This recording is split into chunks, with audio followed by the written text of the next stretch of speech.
Hi, sorry, live TV. Erin Elmore here for John Tobacco on Liquid Lunch. I was just looking at some notes. Well, to recap, we just had really fun guests and almost 2 great hours, and I love being here with you. And I apologize for not being John Tobacco. He's out campaigning in Utah.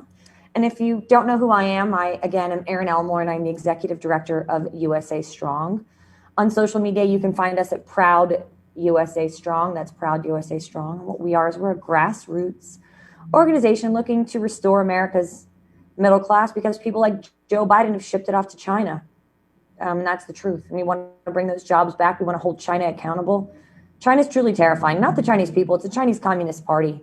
You know, they make 97% of our antibiotics, which is truly terrifying. If there was a disruption to that supply chain, you know what would happen to this country? Those jobs need to be back here in America, in the United States. And I'm going to be a big part of helping this all happen. And let's pray that Donald J. Trump gets, reelected. I'm taking off my USA Strong hat and just talking as a citizen now. Because if not, everything will go back to China and he will be basically a puppet to them like he is to the American people. And thank God we have someone like our president standing up to Xi Jinping. And by the way, if you don't know what's going on over in China, this is a great place to start. This is one of my favorite books, 100-Year Marathon. It really explains the Chinese Communist Party and their philosophy and how they've become basically a world superpower and really do want to take us down and destroy our way of life. It's a great book. I've read it now twice, and I'm quite obsessed. And something I'm also obsessed with is our president, Donald J. Trump. And yesterday, I think we hit a new high for him. I think after the debate, we run a little bit of a low. It wasn't a win for anybody. Whether Joe Biden was telling people to shut up or the president was interrupting because he had no advocate in his corner because the moderator, Chris Wallace, and Joe Biden were basically a 2-to-1 fight.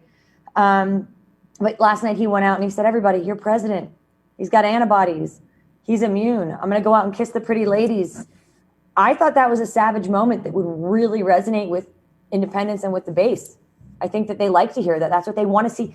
You want to let Trump be Trump, right? And those are the things that they want to see and want to hear. And I think he knocked it out of the park with that one. I also have immunity, so I can kiss the pretty ladies too. It's my lucky day. Let's roll tape on something here because speaking of President Trump, he's got a new political ad against Joe Biden. A little bit of political Saturday to round out our day. Roll tape. 4 years they've been trying to get us out. But we'll take care of it all. Well, where do you want to see the court take the country?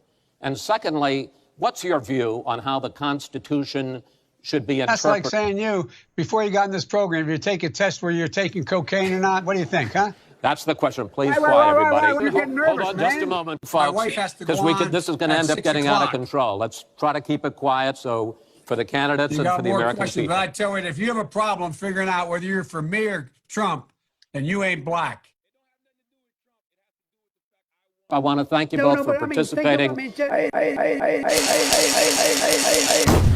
Now the decision is up to you.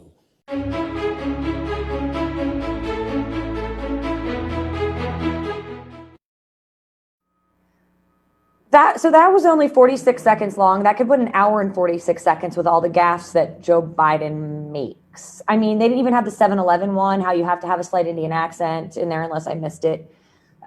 Just yesterday, Joe Biden said he was running for the Senate. He forgot Mitt Romney's name. And, that Mormon guy. I would love to have a conversation with a straight face with anyone that thinks Joe Biden has any sort of level of competence to run for office, because he is not mentally sound in any way, shape, or form. And that's just one problem because we don't know who's behind him. We know we have Kamala, but what does that mean? What does this mean for the future of our country? It's really, truly troubling. There's another tape I want to roll for you. It says, it's a play on how Joe Biden thinks that after the election is when he can tell people whether or not he wants to pack the court. Anyone that's thinking about voting for him should say, so you're saying to me, I don't deserve to know now what your policy is. I don't have the right to know where you stand on the issues now. I'm such a puppet also myself, or I'm such a lackey that I should just listen to you and hope for the best. Roll tape. 4 years they've been trying to get us out. But we'll take care of it all after the election. We caught him cold. We caught him cold. Bad people, crooked Hillary. And by the way, Obama and Biden knew everything that was happening, okay? Just in case you had any question. We'll take care of it after the election. Joe Biden and the Democrat Socialists, but that gives you another reason to go out and vote. We got to get in. Because we don't, they'll just sweep it under the rug.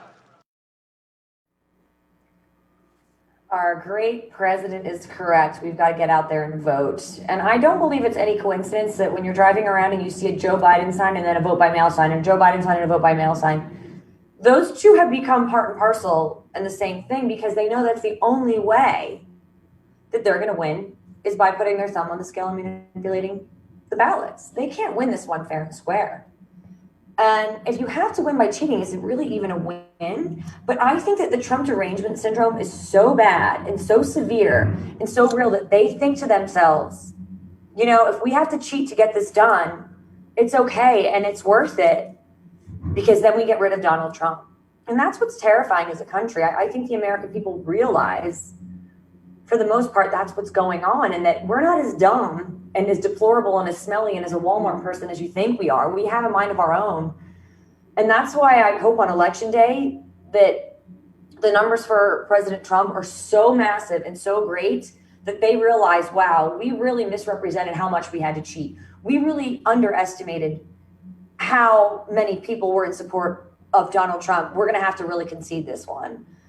But we gave them 4 years to come up with a better candidate. They had 4 whole years to put someone up against President Trump that could compete and could carry water for the Democrat Party. And what they came up with is someone that's almost has 5 decades in office, with a political track record that is marred with racism and historical failure and total disgrace. And as President Trump said, he did more in 47 months than the Vice President Joe Biden has done in 47 years. So on that note, I think that everyone listening, go vote Republican if that's how you feel. And I think that you should, if you care about America, if you care about our future, and tell your friends and colleagues and family members to do the same thing. And thank you so much for having me today. I am Erin Elmore. You can follow me on Instagram at Erin M. Elmore, Twitter, Erin Elmore, Facebook, Erin Elmore. Thank you for sharing 2 hours of liquid lunch with me, and I hope to do it with you soon. Have a good day.